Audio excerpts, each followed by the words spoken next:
ఈసారి నిర్ణీత తేదీ కంటే ముందుగానే నైరుతి రుతుపవనాలు రానున్నాయని నిపుణులు అంచనా వేస్తున్నారు.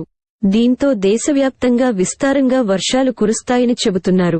పసిఫిక్, హిందూ మహాసముద్రాల్లో ఇండియన్ ఓషన్ డైపోల్ పాజిటివ్ మారనుండటం నైరుతి రుతుపవనాలకు అనుకూలమన్నారు. జూలై నుంచి సెప్టెంబర్ మధ్య విస్తార వర్షాలు కురుస్తాయని పేర్కొంటున్నారు.